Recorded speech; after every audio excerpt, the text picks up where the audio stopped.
Bostonian is Matt Perrault. This is our city. The book is Dave Sharapan. Pay him. Pay that man his money. Together, they are the Bostonian versus the book. You covered! You covered 12! Covered! Follow the show on Twitter at Boston versus the book. How do you like their match? Bringing you the best insight on sports betting news, Matt and Dave's daily picks, and an entertaining and unfiltered dive into the sports betting industry. Here's Dave Sharapan and Matt Perrault. And here we go.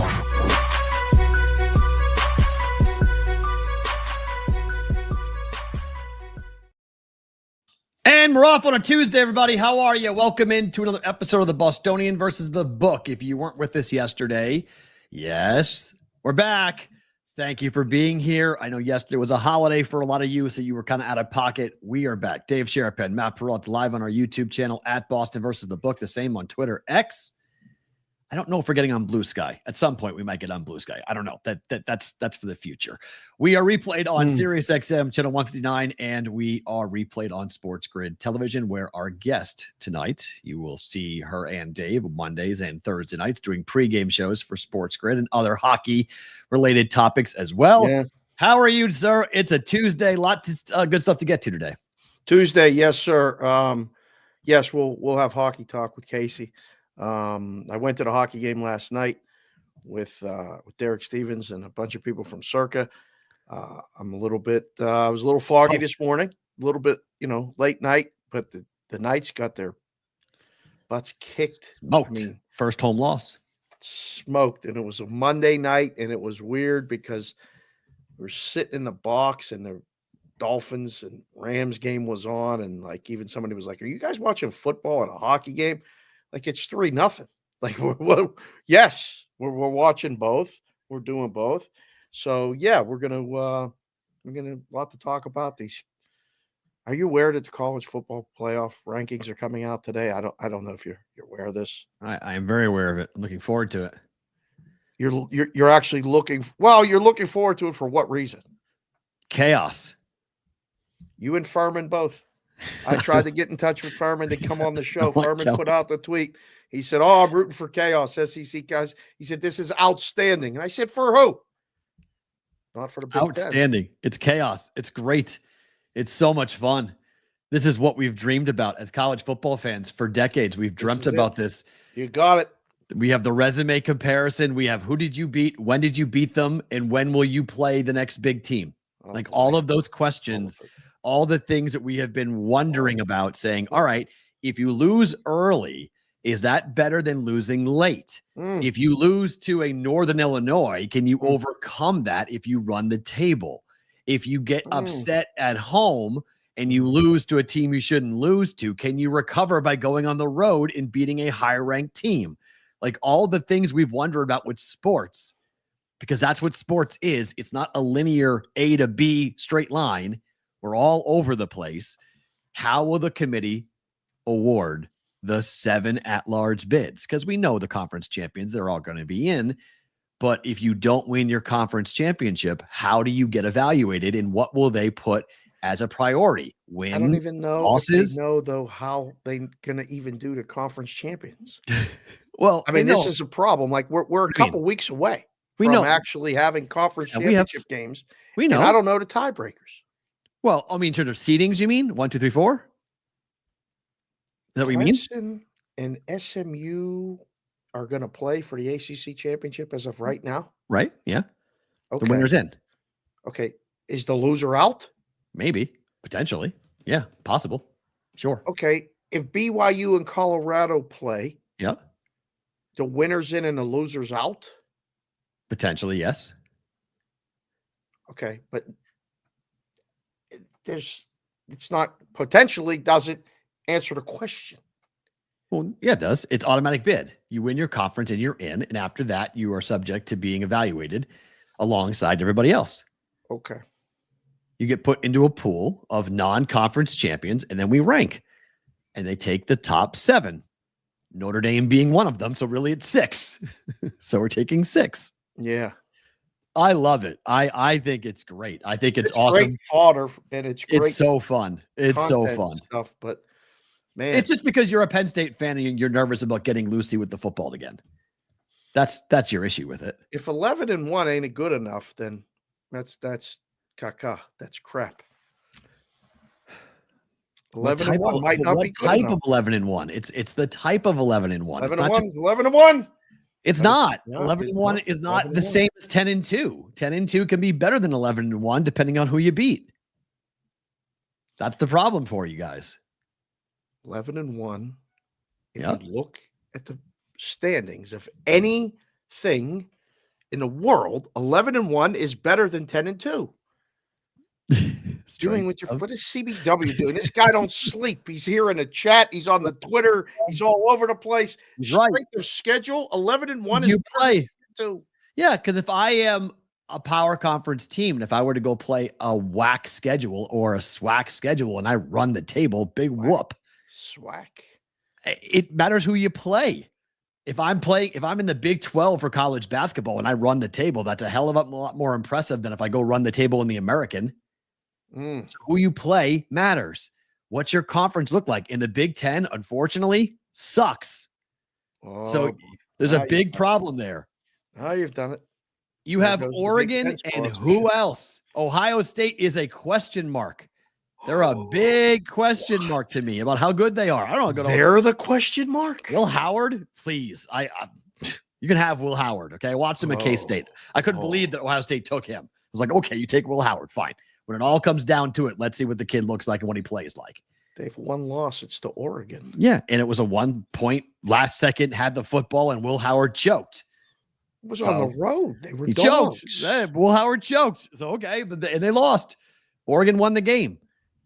I just don't know how good the Big Ten is. Frankly, I don't know how good anybody is in college football is this year because I don't know how good Alabama is. I don't know how good Georgia is. I don't know how good Ole Miss is. I don't know how good Tennessee is. There's a whole lot of question mark. There's a whole lot of yuck in college football this year, which makes for chaos, which is awesome.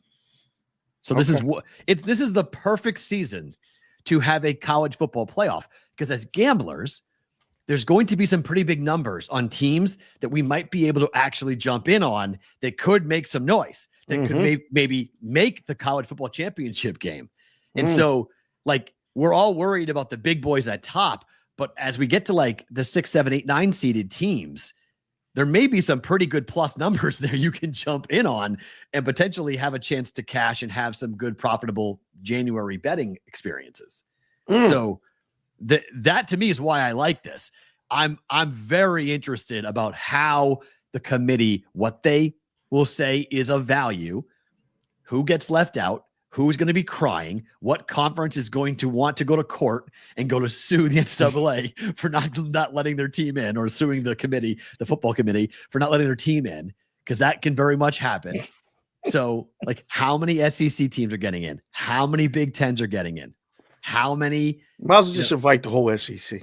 I mean, at this point, just invite them all. I mean, it may be 6. It could be at the end of the day. It could be 6. I don't know. Stop, please. I mean, how many 10-2 teams are going to be in the conference? That's going to be the question, right? I don't know. I guess they're all going to win out. I mean, except Georgia. Georgia's going to, I mean, except Tennessee, because they're going to lose to Georgia this week.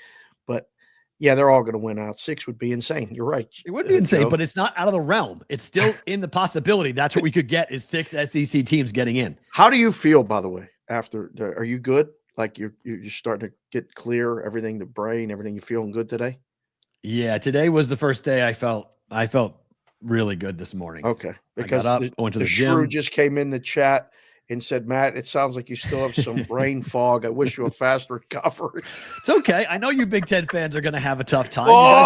It's going to get crazy. You guys are all gripping. I get it. I get why Big Ten. This is Lucy with the football. You guys are literally biting down on the bit hard. You know it might be coming. You might be getting a up the rear end, and you might go, oh no, here we go. So this is the problem. Again, this is why we have clamored for a college football playoff for a very long time, because we're going to determine this on the field. Once we get the 12, and there'll be arguments, that's fine, but we're going to determine this on the field. And in a year in which Vanderbilt has won against Alabama, in a year in which Ole Miss has curb stomped Georgia, in a year in which Oregon is the number one team in the country, and there's not even a debate. They are 62 votes, 62 first place votes. There's not even a debate as to who the best team in the country is.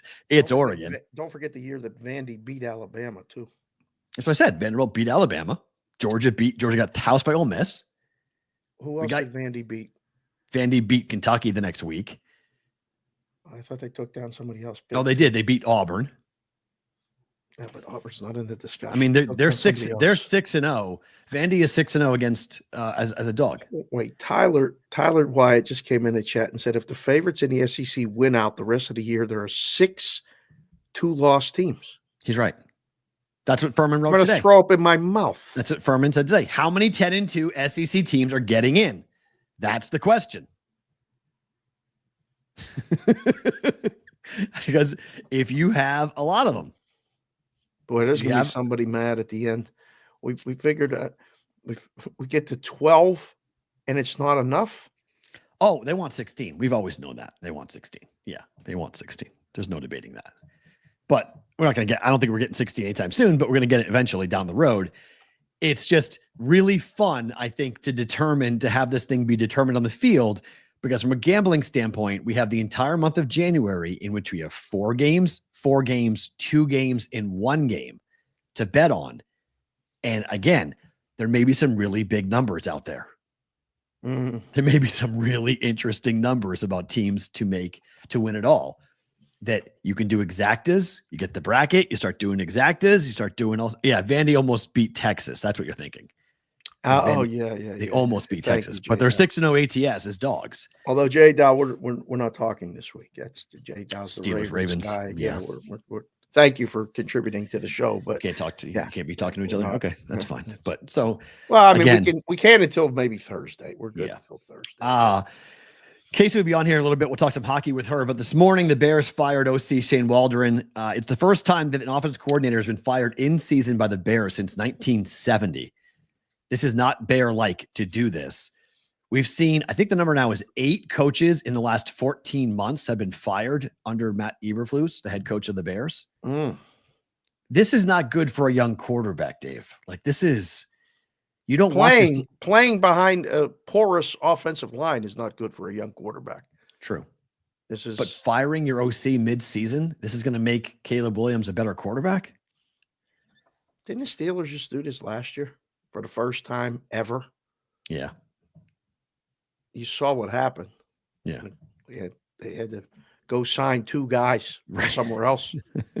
I mean, good for the quarterback. I don't know. It's not. No. The constant change is not good for anybody. I mean, it wasn't good for Justin Herbert. And now he finally got a coach and a plan and a team and a thing. And it's working. Baker, what he went through in Cleveland, constant turnover until he finally was not healthy enough to stay. This doesn't loom well for anybody. Bears, I can't believe they didn't fire Eberflus. I'm with you, AOWN. I was very surprised that Matt Eberflus was not fired with Caleb Williams coming in. It would seem to be the right time to make a change with the head coach, is to have the head coach and the quarterback be in lockstep. And they did not do that. So instead, now they're going to start firing a ton of coordinators, which doesn't really make a lot of sense.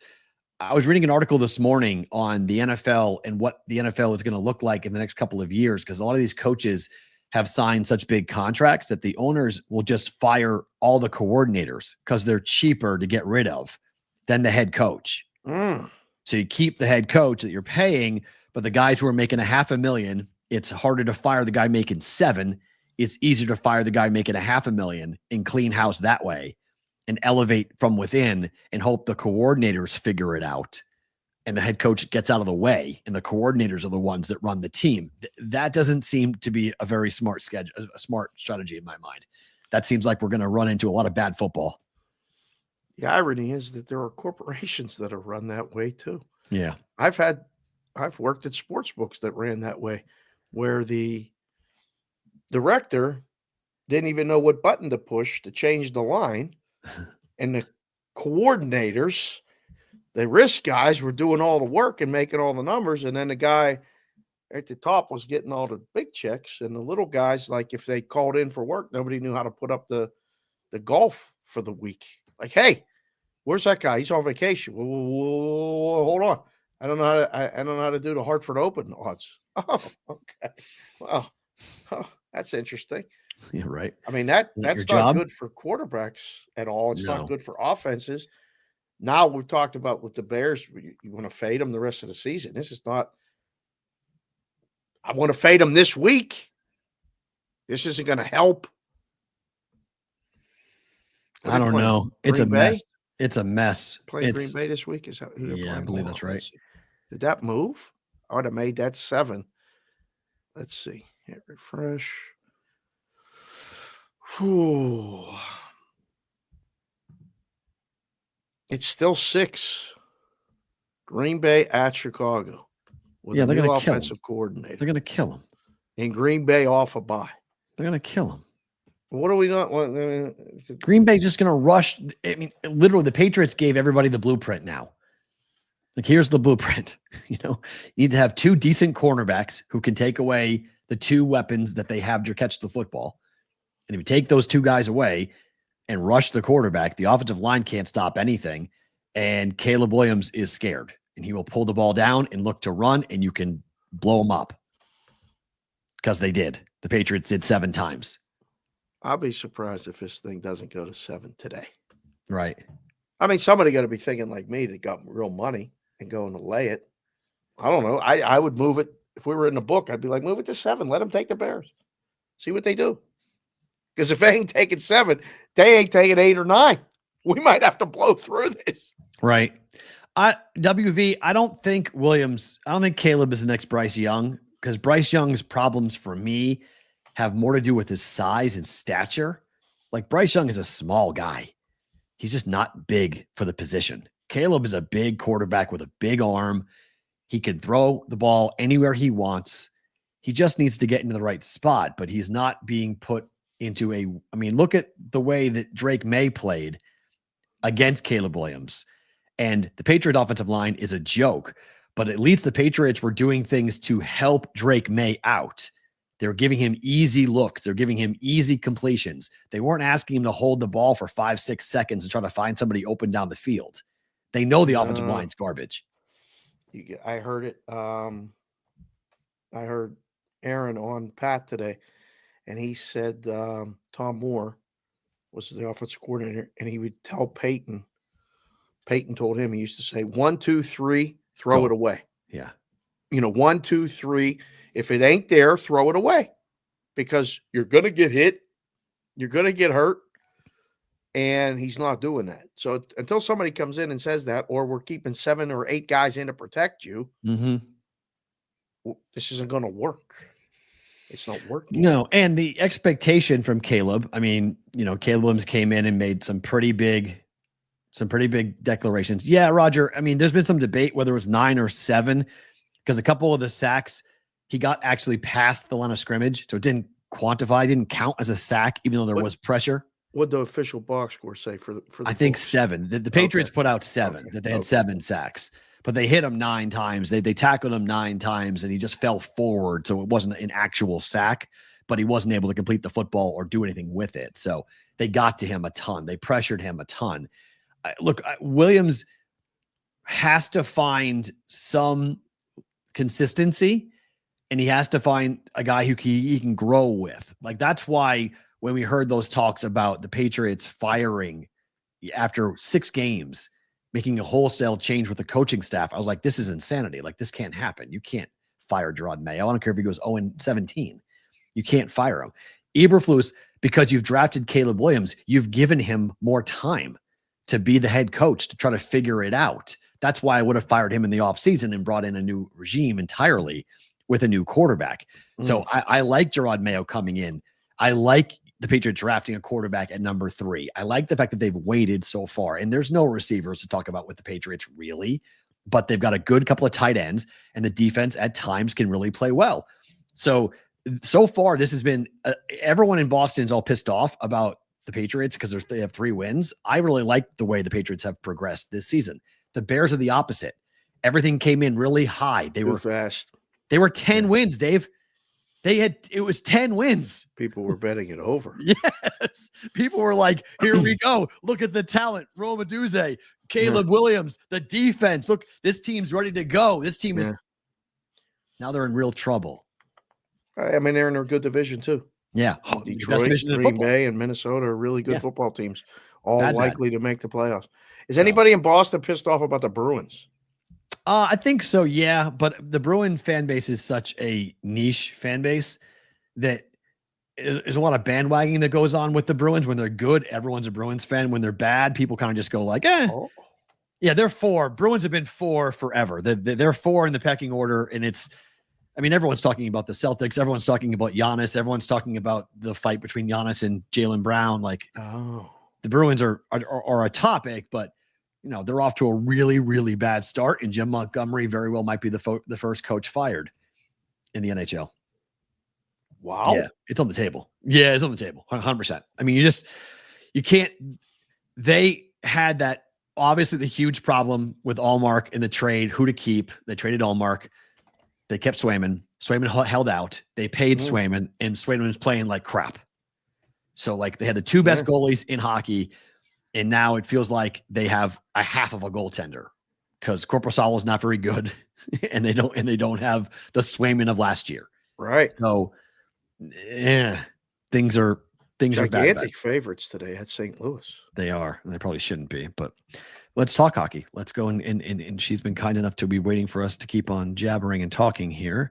You talk to her every 3 times a week. She is Casey Hudson joining us here on the Bostonian versus the Book here on BVB. She gets the big square. She gets the big bucks. We got it. What's up, Casey? How are you? Welcome back to BVB. How are you? Hi, guys. First of all, Matt, it's so glorious to see you. It really, really is. I'm so happy that you were here and you were talking and doing all the things. So just know how honored I am to talk with you guys that much more. And now we're talking about hockey. That's good. Welcome to my kitchen. The first I've been dealing with that mentioned it. What are you dealing with right now? Oh, connection issues. Best connections going down in the kitchen. Okay. That's all. All right. So stay with us here for a little bit. Great to see you. We are. Number one, I got to ask you because there's a couple really big games today in the hockey.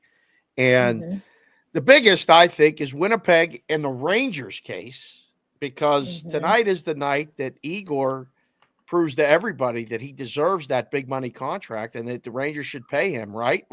You're all on board with this? Why are you setting me up? It's just Tuesday. It's just Tuesday.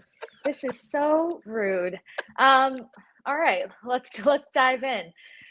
Let's just say it's a big game. Yes, it's going to be a very good game. Absolutely. Did I piss off a couple Rangers fans in the past 48 hours because I said that? Yeah, you did. It's not, is he worth 11.5? Is it the smartest move? And I said, no, it's not the smartest move to pay Igor Shesterkin $11.5 million. Is he the best goalie in the league? Absolutely. Does he deserve the world? Go for it. But you haven't made it out of the Eastern Conference final. Oh, you're competing with a guy, the highest paid goalie is $10.5 million. I understand that taxes play a huge role into all of this. I just think that you're kind of setting a weird precedence to say, hey, we haven't made it to the Stanley Cup final, win or lose. We haven't made it there. We're going to increase the goalie market. We're going to increase how players argue their contractual worth. And when you're looking around the league, a number of goalies who win the Vezina, at least in the next 2 to 4 years, the production is there. And not to say that Igor is not the best, it's just you got to put the best players in front of him.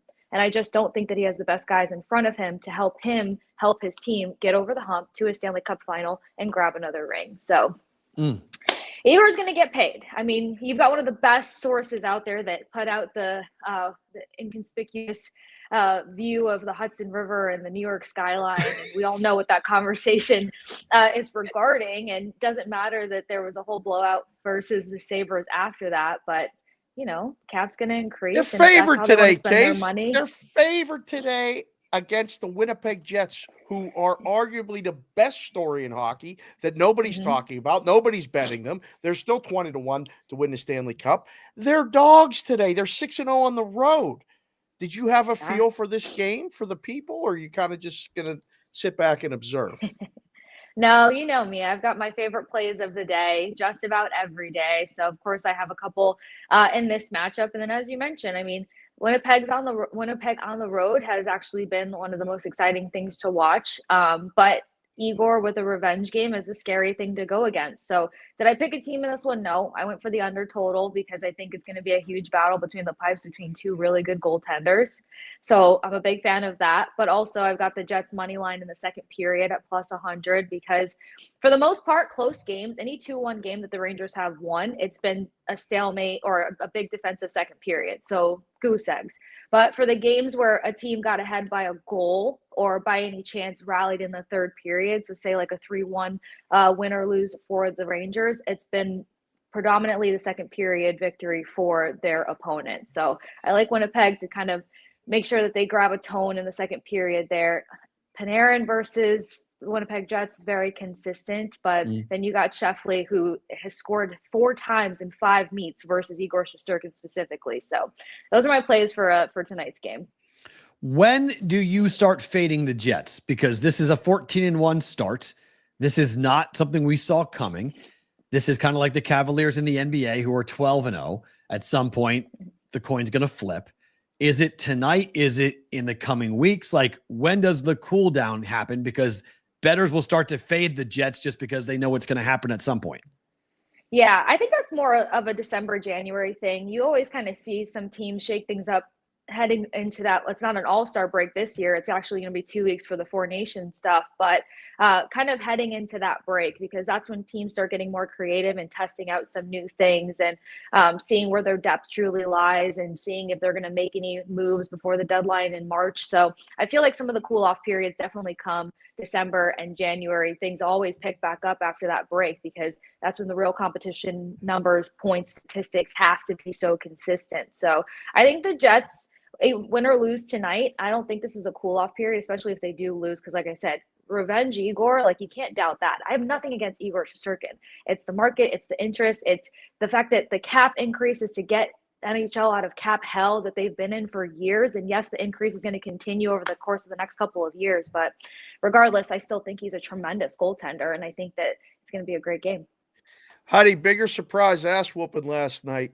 Dallas destroying Pittsburgh or Carolina just laying one on and giving the Knights the first home loss of the season? Which one for you? I'm so sorry. You know you're my PIC, but it's the Canes versus Vegas.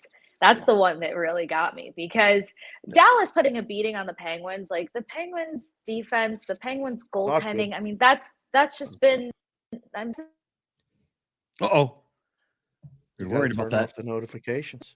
So, worried about that. Unfortunately, sorry, Dave. Okay. That's okay. It's not the Dallas Stars getting back on track. It's the fact that the Hurricanes didn't look like they were going to be a better defensive team in the first 4 games of the season, and now all of a sudden they're equally as good defensively as they are offensively. And looking at their roster, a lot of people weren't sure how high offensively octane they were going to be, and they're brutal. So that's the one that got me. I thought Vegas was going to present a little bit more of a challenge. Okay, so one of our guys, Addison, is asking you about a trend that, and I know what he's asking about. What are some fun hockey betting trends you've seen this season? He's going to ask you, and I know what he's referencing, because teams that get shut out in their next game. Uh-oh. We can hear you. Can you hear us? 5, 4, 3, 2, Switch. 1. Hello, Case. She's switching out to the. All right. Are you back? Back? Hello. Can you hear us? I got you guys. We can hear you. Yes. I can't hear you guys for some reason. All right. Notification got you. Hold on. Audio Live output TV in settings. So you want to reach into your computer and go 1, 2, 3. Here, click that. Settings done. Back. Anything? Hello, Casey. 5, can you hear 4, us? 3, 2. Can you hear us now? Hello. Nothing. Go back out and come back in. Okay. There we go. We'll do that. Oh, she heard that at least. She heard the go back out, go back in. It's all sign language and stuff now. So what's the trend? Say again? What's the trend? Okay, so the trend is I never like to move the banner because I have to go put it all back again. All right, but, so don't move it. Well, that's I have to because otherwise it looks funky if you don't. Right. The trend that is first period. So teams that are shut out, the next game, their first period over is 21-7 to the over. Damn. Yeah. The team total first period over or just the first period Just over? the first period over. 21-7? Addison's been like making car payments on this. Addison's That's been 75%. That's he's outstanding. He's been destroying the sports books with this. And he gave me permission because it's gotten everywhere. But in the beginning part of the year, he was like, shut up. Don't say anything. You want to bet it? Go ahead. And I've been betting it. I've been playing it. But he's like, don't talk about it on BBB. Don't talk about it on the juice. Don't talk about it. Like we're leaving it alone because it's a different podcast and it's a different, he got it from a system trend from a different podcast, but now it's been pretty well talked about and pushed out there. So he's like, go ahead and you can talk about it now. So that's what he was asking about from a first period. So tonight, if you want to play it tonight, it's for New Jersey and Florida tonight. First period over. First period over. I like that anyway. Yeah. 21-7. First period over. Who got shut out last game? The Devils. I think the Devils lost 1-0, I think. Right? Yes. I think Devils got shut out last. To Blackwood, I think it was. Yeah. Wow. So, okay. Addison's been crushing it. He's been literally, I'm in the hospital. He's sending me the plays. He's like, hey, this is live for tonight. Hey, this is live for tonight. I like it. So if you're looking for something tonight in the NHL, it would be a first period. And you just have to keep with it. Like 21-7 is 21-7. It doesn't hit every time. I don't care what it is at 21-7. Right. I would even bet F1. So that's outstanding. If you want to go even more, in those same games, a goal in the first 10 minutes is 22-6. So weird team to get shut. It makes sense though, right? So a team gets shut out. They're mad. They come out flying. They either make a mistake and give up an early goal, or they go and score an early goal because they got shut out in the beginning in the previous game. Right. So to drill down even deeper, the game total goes over in these games. It's 17-10-1. Okay.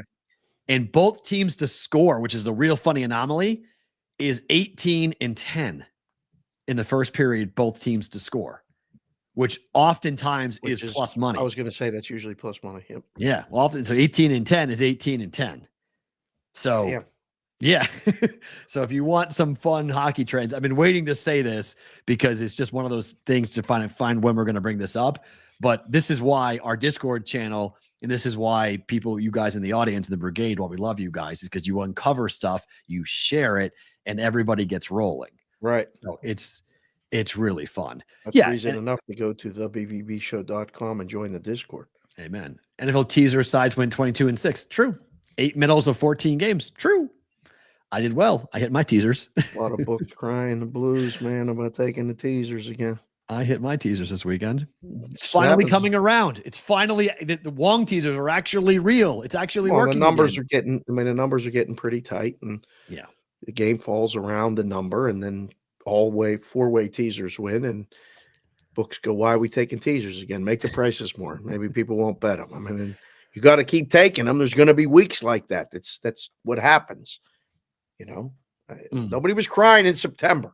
You can't cry in October and November when September was like, they were making the year. Yeah, I mean, they were making stock prices and reports for the end of the third quarter that were like, whoa, we've changed the world. Like you can't do that. All right. I think we have Casey back. I just got the text that said, sorry, I'm back. All right. Okay. She's back. Okay. Can you guys hear me? Yes. We're back, Kate. Whoa. Yay. All What right. happened? What happened? My sister started calling me in the middle of it, and my headphones started transfer to 50 different things, like siblings, man. Okay. Yeah, that's all. What are we talking about? Well, now we have a crackle. Hold on, we have a crackle. What is that noise? You're hearing a crackling? Yeah, what is that? Sounds like it sounds like a snap, crackle, pop. That's it. It's a weird sound. Are you making popcorn in the background, Case? What are you doing? I do always eat popcorn. Oh wait, all right. You just fixed it. Whatever you did right there, don't move. You look great. You sound great right now. I'm terrible. The microphones, headphones, we don't get along. Like, oh my God. Don't move. Don't move. Okay. No more moving. Don't move. Your Apple Pod, your Apple Pods are not happy with you. Touch that again right now, whatever you did. Touch that ear. Yeah. Perfect. Apple hates me, period. Let's just go with that. First period, Matt, give her the trend. Teams that are shut out in their next game, first period overs are 21-7 to the over. Okay. So that applies to the Devils and Panthers game tonight. That first Your period team is tonight. going over. That first period going over? Yes. Yeah, Panthers can definitely get it over. There's some line changes with the Devils right now. They put Nason on the top line. They moved Mercer, which I kind of love because Nason has been hot for the Devils, regardless of how the game has gone. But seeing him jump up on the top line whenever the Canes did that, he was pretty lethal. So. Oh my God, I love you to death, but we can't keep doing this. This crackling noise is unbelievable. You're still hearing it? It's unbelievable, and people are so excited that you're here and talking hockey. What about now? It's someone's eating popcorn. She's eating chips. It sounds like somebody's. Oh wait, that's perfect. Don't do anything. What'd you just do? Switch the AirPod. That's it. There it is. Oh, that AirPod is bad. Yes, the AirPod. Right. That AirPod was not working. So we're good. My life. My life. Good. Listen, Matt is an associate professor emeritus. I don't know what the word is. He teaches audio. Adjunct professor of audio. Adjunct professor of audio. He's feeling good right now. We can't have audio issues. I'm not trying to bring any stress into your lives. Prop Duster said it in the case, right? Guys, stop commenting that. Stop it. I will not be the cause of any chaos. Thank you. You will not. Cut it out. Cut it out. You shared some great pictures with me from a college hockey game that you attended. How much fun was that? What game was it? Tell the people, because it looked like an old school joint where you went to watch that hockey game. It was one of the best places that I have ever gone to watch hockey. I've been to a number of them. Not college. I need to go on a college tour. Anyway, long story short, Harvard versus Princeton down in Princeton on Friday, and it was one of the sickest experiences ever. Harvard's low-key been one of my favorite schools, hockey schools to track. There's a number of guys, luckily, that have made it to the league from Harvard, because sometimes those Ivy teams, it's hard to pull guys from there or give them that chance. But Harvard was so tremendous to watch. Princeton kept it interesting because they were very fast and they pulled off some tremendous shots. But the place, like it is an old school barn, and it's all stone and wood in the inside. Like it looked like Hogwarts had a baby with an actual barn, had a baby with like a hockey arena. So it was the sickest thing ever. Right. I can't wait to get back. So here's what you have to do now. Okay. You have to go to the Bean Pot. It's just, you have to go to Boston for the Bean Pot, because if you enjoyed Harvard, Princeton, you will get Boston to go to Boston to watch BC, BU, Northeastern, and Harvard play in the Bean Pot is something you have to experience as a hockey person and a college hockey fan. You have to experience that. Then you have to go to a BU, BC game just as is and go to either Vermont, Maine, or Merrimack in Hockey East, because the barns are tiny. And you're going to watch high-level hockey, high-level D1 hockey in very small 4,000 or 5,000 seat facilities. And you're going to have an absolute crazy experience watching it. It's one of the coolest things about living in the Northeast that is like very under the radar, that people who know hockey know all about it and like don't want people to know too much about it, because they know the Bean Pot because that's a big deal. But Hockey East is a tremendous, one, great bang for the buck, but two, really, really fun and cool environments for college hockey. I'll be marking that down. Yeah, no, I will, because it's funny you mentioned the size, because that's the other thing. Like Hobby Baker Memorial Rink for Princeton, it's not that big at all, but it's so intimate to have that fast-paced game taking place in front of you. And plus, we were on the glass for it as well, so I was a complete freak, just sitting there like banging on the glass every time the guys were like coming through and checking each other. And Barr for Harvard tried to decapitate a guy in front of me, and I was like, am I a sick human for enjoying every bit of this, or is this just the norm? But like you said, Northeast hockey, it's just like, it's something that you can only experience up here. So I will be marking those down. I'll be in Vermont in February for a minute. So I'll see if they got any games going on, because that would be sick. You're going to Vermont in February? She wants to freeze, obviously. Well, You want we to already freeze know it. I don't. You guys see what I'm in today? Well, It's like what What is it, Vermont. 50 55. there? I mean, is it 50 degrees there? You're bundled up like it's 20.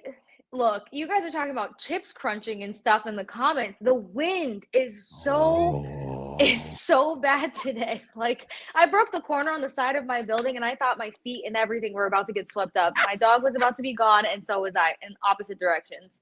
And that was 48 degrees and heavy wind. So yeah, I look like my grandfather's Native American child right now because it's just But Vermont in February is like bring the snowshoes and like bring like survival gear. Like, well, to that's be no fair, we're joke. going skiing and snowboarding. Like Okay. I snowboarded a couple of times. Last time I finally got back on the board, I need to redeem myself because my friends are so sweet and they told me I was not allowed to call snow patrol to help me stop rolling down the mountain.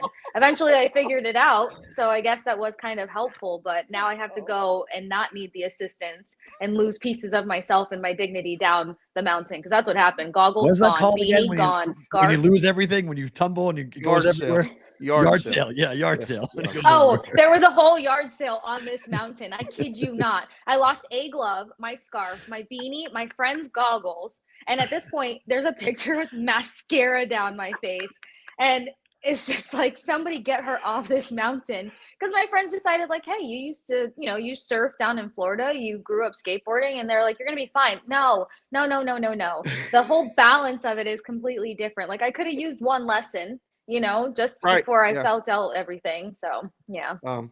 I saw you had a Vermont. rough morning. I didn't know about the wind and the walk with the dog and everything like this. I mean, you almost ended up like Dorothy and Toto. It sounds I was like. going to Kansas. Yeah, that's crazy. Or lack thereof. But you mentioned it on the Twitter, and you can follow Casey at the Sports Case with a K, Kase. Yellowstone, Outer Banks. You caught up.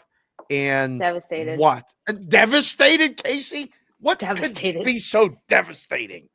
Devastation is Outer Banks ending completely opposite of what you expected, and Wait, hold on. Yellowstone You've been coming watched back. the entire new season already? No. Like they put it out a couple days ago, so I've seen like an episode a day when I'm not in studio. So today was the day for me to like catch up. So yes, 2 hours of my morning went to catching up. So how many episodes? How many episodes are out for the new season? All of them? So yeah, because they do it in parts. So part 1 of season 4 came out October. Part 2 came out the Friday before or Friday the 7th. It just came out. So yeah. Oh yes. It's not a horrible. Be prepared to be devastated. Well, they should have. I'm kind of mad because it's one of those shows that like it was so popular that they felt like they had to keep on going because they ended it perfectly. They killed it. The last season should have been. It was it. So now coming back, I have very low expectations for what it's going to be. So I'll be curious to see how it is because I love that part of the country. I can't completely disagree with that only because like they brought in plot twists that's like, oh my God, why did we do this?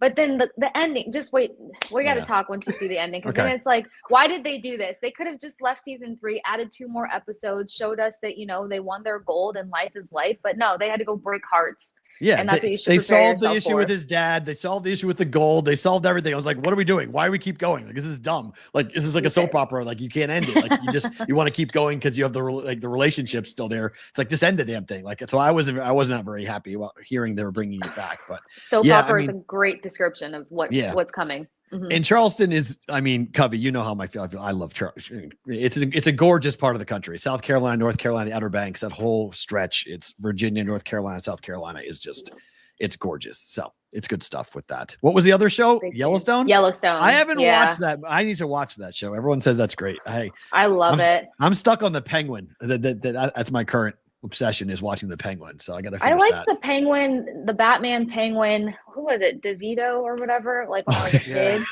That's my reference when it comes to the Penguin. If it's not terrible. Yeah. You like the greasy scary, penguin. I mean, the terrifying looking penguin. Yeah. Like I was like, Batman, call it. You don't want to mess with this guy. But I was a big fan of that. Michael Keaton was my favorite Batman also. That's good. I figured we had to get that discussion out. Just, because you said you were devastated. So yeah, I just wanted you to be able to You really wanted to know how bad my morning went. Yeah. Well, I did because I was like, I was hoping you were going to be able to do the show and everything. We got a question from the chat, Case. Your favorite Pop-Tart flavor?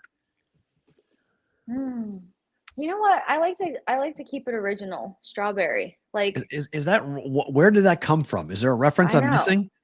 There's no Pop-Tarts in my house. I could promise you that. Yeah, No, what's the I- reference? I have no idea, but they want to start an Ask Casey segment, and that was Okay. the first question that I saw pop up in the chat.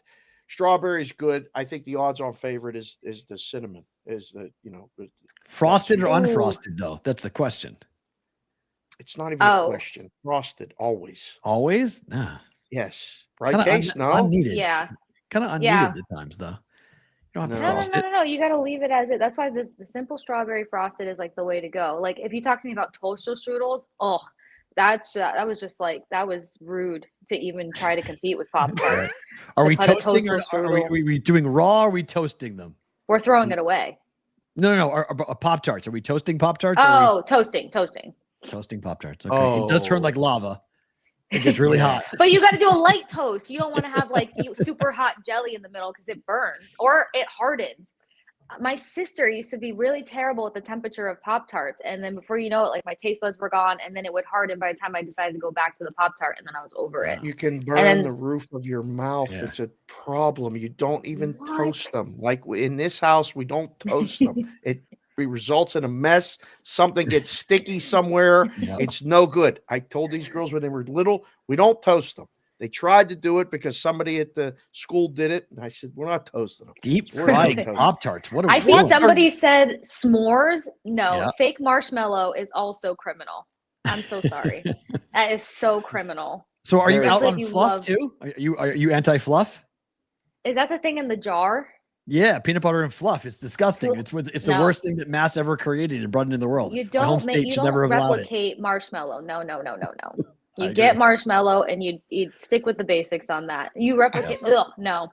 That goes with the toaster strudel dumpster all away. I want to give you a chance to talk about your mom. I saw your tweet yesterday in Veterans Day and how cool that was. And I was like, family's a big part of the show, and a lot of people, relate to the show because relationships with their parents or, not a relationship for whatever reason. But I saw that and it warmed my heart, Case. Explain that real quick, because that picture was awesome. And I don't know if anyone's ever told you before, but you look like your mama. Really? Wait till you see my father. No, I'm his clone. The only difference is he is white with gray eyes and black hair, or now a gray black mullet. But my mom, a great quick story about her. So my mom's not from this country, neither of my parents are. And my mom's lineage, my grandparents are from Venezuela, and they only ended up in Trinidad because my grandmother was an orphan. So when my mom got forced to come to the States to be with her mom, when my grandmother decided that life here was going to present more opportunity, she went to university, and then she thought that she was going to get to see the world if she joined the Air Force. So it was kind of funny because she's like, oh, here I am going to see the world. It was different than what she expected. Being a fly girl does not mean traveling the world. It means a lot of other things. But my mom's got one of the best work ethics out there. So she adapted quickly. So she ended up in the Air Force for a couple of years. My stepdad did 28 years in the Air Force as well. I went to a different elementary school for each grade, but my sisters got the brunt of it. So the military brat life is very real. And I was talking on WFAN yesterday when they were asking kind of about like the correlation of how I grew up and got into hockey and stuff. And it's just like, when you're a military brat and you're living everywhere, and like when you're good at sports, you have to live with a host family if you want to stick around. And so there were so many correlations to like me having respect for the lifestyle of hockey players and all that stuff. So yeah, big shout out to my mom in the years that she dedicated to the Air Force. Little cutie. She's only 5'3" too. She's dynamo. She's a tough one. How they call tall her are Pitbull you? with lipsticks. The chat wants to know. Not on skates, just without skates. How tall? I hate you for saying that, Dave. Without skates, I'm a great 5'1", 5'2" on my license, not my Jersey license. My Florida always license listed an took. inch or two higher on the license in the program. Yeah, always. they don't measure you there; they just take your word for it. So, Right. and then Jersey didn't really give me that much of an option, but I'm 5'1". I got long legs and long arms. So if anybody knows what Mike Wazowski looks like, that's my body type. I don't even know what to say for that. Okay. Hey, you know how honest I am. Remember, the siblings I grew up with, like verbal assault was our love language. So I have heard all sorts of things. Like, you are the 3 of 3. So I have the 3 of 3. My 10-year-old is. I already see it. This is why I think I relate. I can hear so many things that you say. Listen, we're going to reconvene, you and I, on Thursday on primetime. This is the last one for me today. Have you looked at Washington and Philadelphia? Because we finally got a good game. Not finally, because last Thursday was insane. Every prop bet, everything that everybody said between Adam, Vecchio, you. I mean, it was nuts. But we're not going to get that type of game on Thursday. But, man, after watching the Steelers beat Washington and the Eagles destroyed Dallas, the line's only 3.5. Is it that easy? No, I don't think it's that easy. We haven't seen consistent play out of the Eagles. Granted, the injuries and all the things, but coaching's played a huge role in some of the calls that they have made. And the Steelers getting ahead of the Commanders, not particularly surprising. One of the strongest defenses out there. And you always worry about, how fast is their offense going to get going. They got going a little bit faster than normal this time. But the Commanders are just so talented in a sense to where, like, I feel like they can make this game that much more interesting. Like, them being a 1-point difference, but going against the best defense or one of the best defenses out there, I think should tell us a lot more than we're giving credit for. So Joe Lisi was all on top of the Commanders heading into this season, and I think a lot of that excitement's paying off. And it's so hard to slow down that offense in a number of ways too. So I wish that they would get who's their running back again that hasn't been in the mix. I always get Falcons and him mixed up, but one of their running backs that hasn't been in the mix for Washington.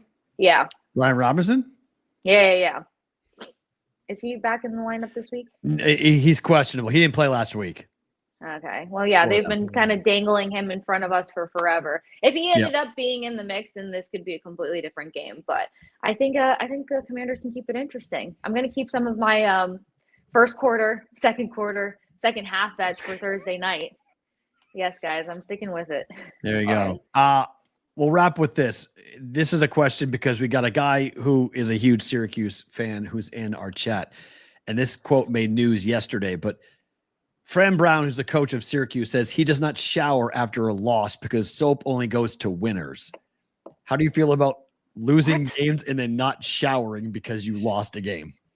That is a double negative that he should really get out of. Like, really get out of that. On top of a filthy performance, you want to walk around in filth? It's disgusting. It's beyond disgusting. And then if you go on some sort of streak, then you can't shower. You start winning, then you can't shower. It's a bad idea. It's bad enough that you've got guys that are like, hey, we win. I'm not changing my underwear. Like, that's a soiled situation. But you're being superstitious and you're doing it on the positive side of things, I guess. Will I be near you? Absolutely not. But to lose and to sit in filth, that's like, somebody talk to this guy. Who is he again? Head coach of Syracuse football, Fran Brown, coach of Syracuse in the region you live. It's a couple hours to the north for you. Clearly, I'm still adjusting for a number of reasons because showerless losses will not be added to my list. Not happening. Casey, great to see you. Thank you for coming on. We'll do it again soon, all right? So great talking to you guys. Thanks, Case. That is Casey Hudson from Sports Grid joining us here on the Bostonian versus the Book. Great to get her on. Glad that the technology clicked in and worked out for us to get her on the show today. Toss that entire left iPod. Someone said it looked like there may have been a problem. The battery may have been dead on it, so that's one reason why it didn't work. So on that, okay, let's roll here. What happened last night? Awful game. Another awful experience. Was it an awful game? It was Miami and under. It was from a gambling perspective, but it was a horrible game to watch. It's horrible. I had it on in the box. I watched the first half a little bit. Yeah. Are we done with the Rams? That's it? Yeah. Oh, I mean, I'm done with the NFC. Dolphins. We're done with the Rams. I'm done with Mike McDaniel. I'm done with the Dolphins. I'm done with the Rams. That was a comedy show last night. Really? Oh, that game was turnover, missed. I mean, did you watch the game? They had so many. No sound. Okay. Like receivers running all over the field. No idea where they're going. Like no clue. Wide open guys. Tua had a touchdown. If you just go ahead and look down to the wide, he looks down, he sees it. Same thing with Matthew Stafford. He had a wide open walk-in touchdown. He can't find, he throws it up and high out of the end zone. Fumbling, interceptions, turnovers, mistakes, false starts, not knowing the clock. So it looked like the first half of the Sunday night game? Like just it was just a terrible game in every single aspect. Really? It was terrible. Yeah. Poor coaching, poor execution. I watched the whole game. I'm like, this is NFL football in 2024. This is a comedy show. This is week 11. Like, what are we doing? Or week 10.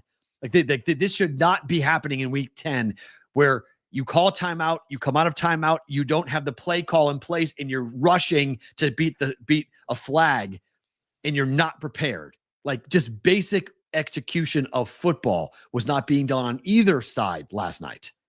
And said team is -5 at New England. The Dolphins? No, the Rams. Oh, the Rams. Okay. The Sure. Rams East are Coast team going, -5. West Coast you didn't team make a east. very good case for the Rams. Rams aren't good. They're road favorites, -5. Great. Give me my 4th win. This would be great. Patriots will have Tuesday. You're not calling an outright win, are you? Look, they've got Puka and they've got Cooper Kupp. They've got 2 great wide receivers. The Patriots have Christian Gonzalez and a couple of guys who hopefully will be able to handle what's going to come at them. But if they get to Matthew Stafford the way that the Dolphins got to Matthew Stafford, the Rams are losing. Rams are losing. If they can't protect Stafford, if that offensive line plays the way they did last night, they will lose in New England. Total of the game's 44. 44. Seems a little bit high. Yeah, I mean, PB, I'm with you, man. PB says take the Pats plus whatever every week. Come on. Just saying, I told you in August, the Patriots are going to win 5 games. They have 3. They can go 2-5 the rest of the way. And this Rams game is one of the games they should win. Wow. They should win this game. So if they win the game, they have 4 wins. Got one more game to go, one more win to go, and it's probably going to be against the Jets because the Patriots own the Jets. So, actually, they don't play them again. They're 1-1, right? They're 1-1. Shoot, that's too bad. They play.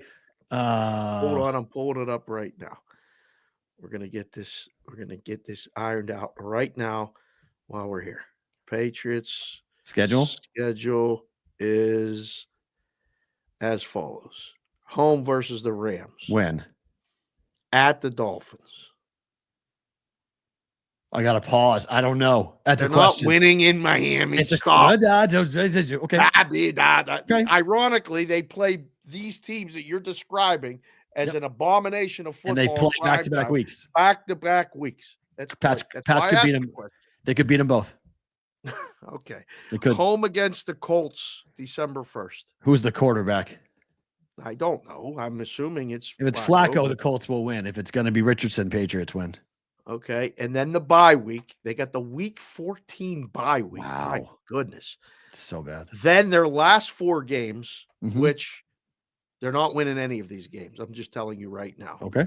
At the Cardinals, at the Bills, home against the Chargers, and then home against the Bills.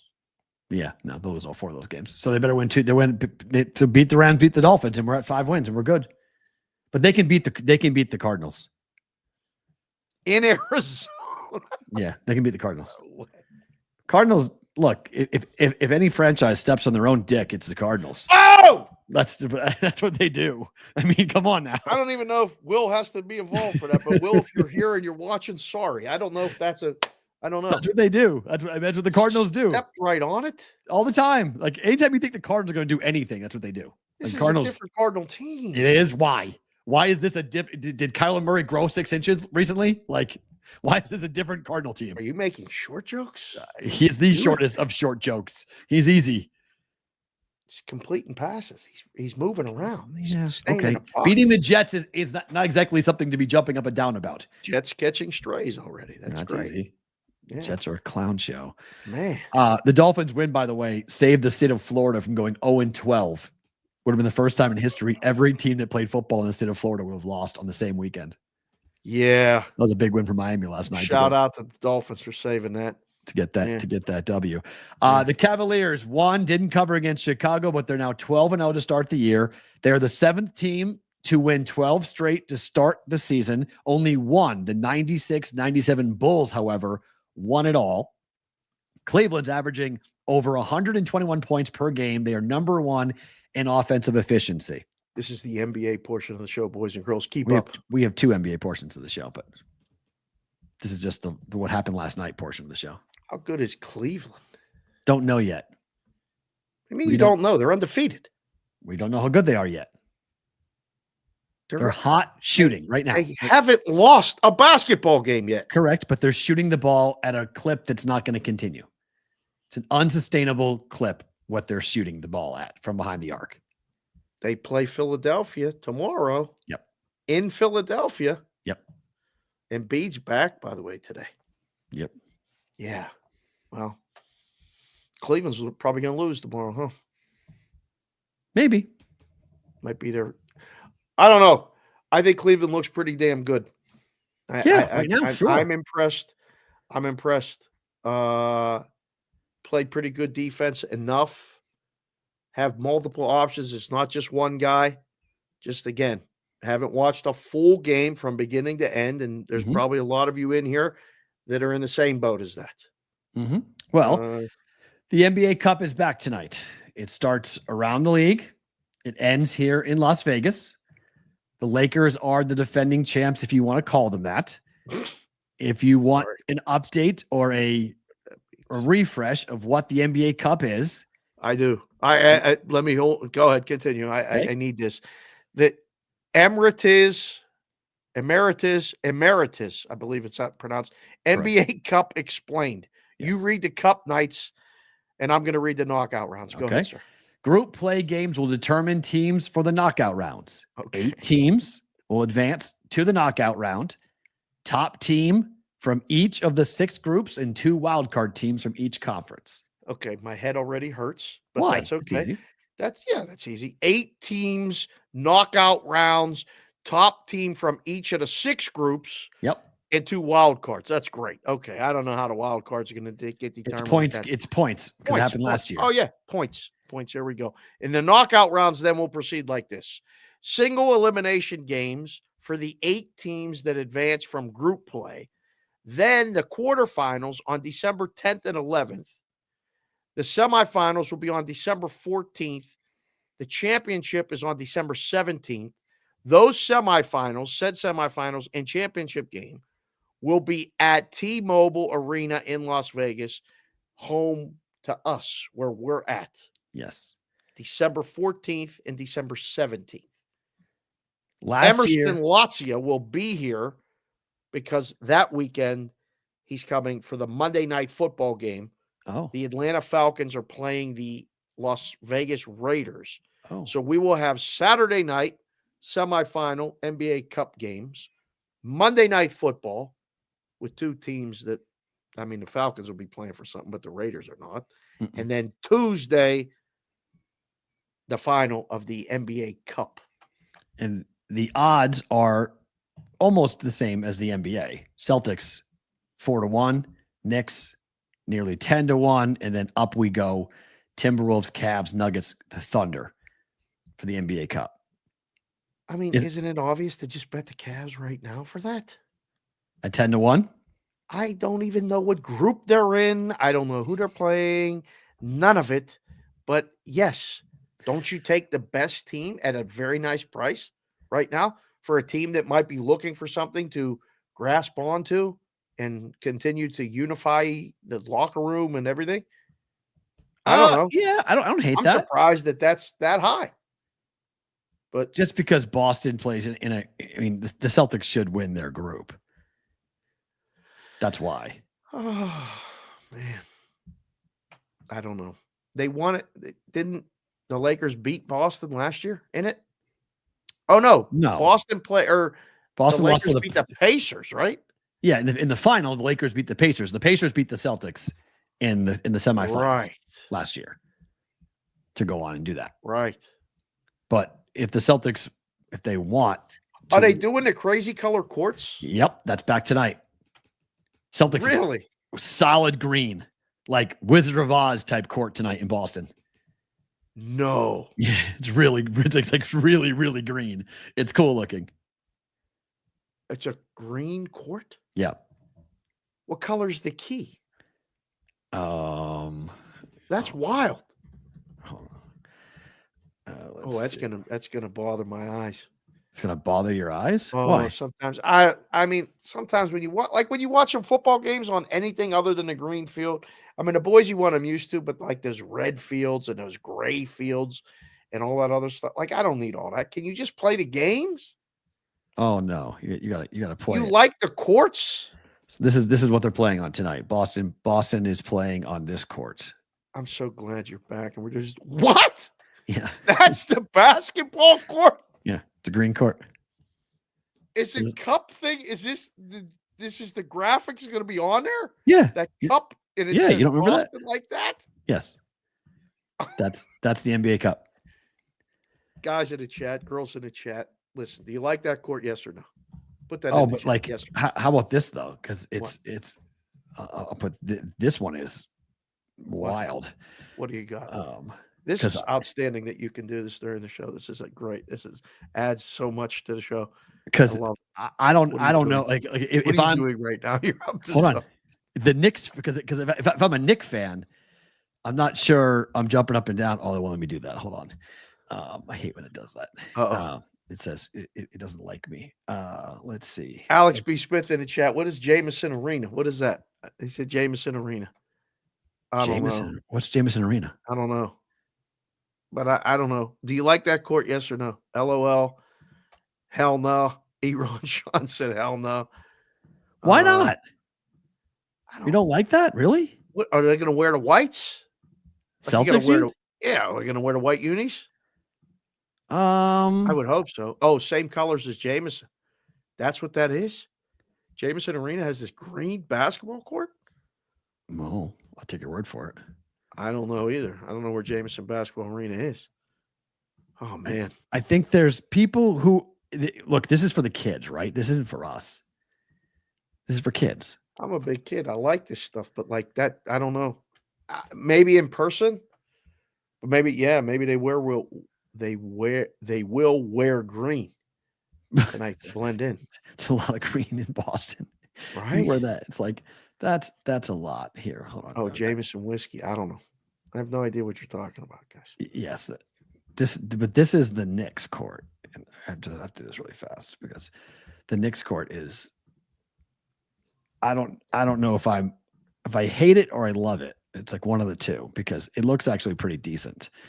But I think on TV it's going to look like crap. I think it's going to be one of those like, what did you do? Why did you do this? Now I'm intrigued what every team court is going to look like. Yeah, we did last year. So that's the Knicks. Oh, that's a lot of orange. Yeah, that's the Knicks. I kind of dig it. I'm not going to lie. I kind of dig it.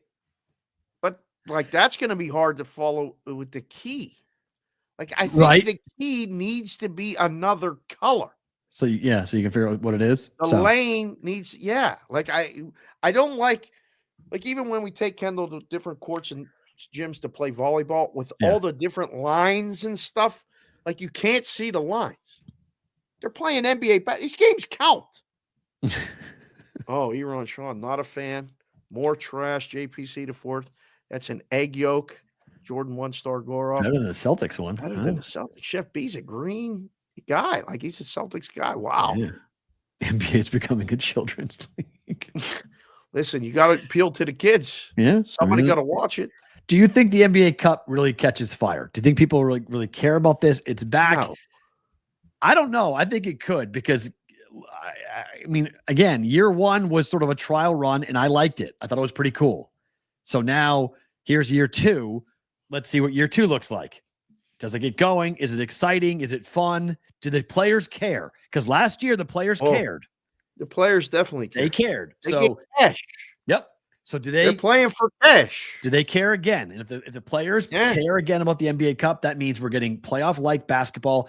We're getting players who want to play. They're giving maximum effort, which means it's a better betting opportunity for us because we aren't wondering who is playing, who is not. Do they care? Is it back-to-back on a Wednesday in Portland? Like, we're getting actual effort from these players. The irony in that statement is that shouldn't we be getting that on an every night basis? Correct, but we instead don't. of just for the NBA Cup. Because the Celtics are going to house the Hawks tonight. They're going to house them. Well, they would have housed them if it wasn't an NBA Cup game. Probably so, but it's an NBA Cup game tonight, and they're going to kill the Hawks tonight. 15 is the Hawks aren't playing anybody. There's no one playing. Trey's not playing. No one's playing. So it's not important to the Hawks then? Nope. Not important to the Hawks. Nope. Yeah. This is going to be one of those. What's the first half total? I mean, 62 and a half. It's on to book it. Oh yeah, that's a play. Yeah. Against the Hawks? It's 62 and a half. Should be 64. That Knicks game, by the way, is tonight. Knicks Sixers is tonight. Yeah, Knicks at the Sixers. They're not playing on that court. They're not playing on the Knicks court. They're playing on the Philly court. They're playing Philadelphia's court. Philly's is blue. Oh, good. Okay. It's blue. I like that blue. That's good. Wow. So Golden State's is probably gold. Yes. Now you've caught me down this rabbit hole. I was going to go get lunch. Now I'm going to go search for what every court looks like. I'm going to send the kids a graphic to talk about it at Sports Grid. Who wins tonight? The Sixers. Woo, really? Embiid's coming back, baby. Yeah, they're 2-7. Worst start long time in Philadelphia. Sixers are winning tonight. Home dogs with Embiid. Home dogs with Embiid. No Maxey, right? Maxey's out. Mm-hmm. I don't know. Give the boys and girls, if anybody's still watching the show, give them something to vote here, right here. Sixers, Knicks -3, Sixers +3. Who wins? Who you taking? You want a poll on that or what? Yeah, put a poll up. Okay. Give them something to vote on because we're talking all this stuff. Some courts are hideous. Rincon, you're right. I don't know. Oh. Embiid's on a minutes restriction. Of course he is. Hasn't played. Of course he is. How can that be? Awesome. That's it's Embiid. Ridiculous. Don't tell me that, Brandon. I believe it.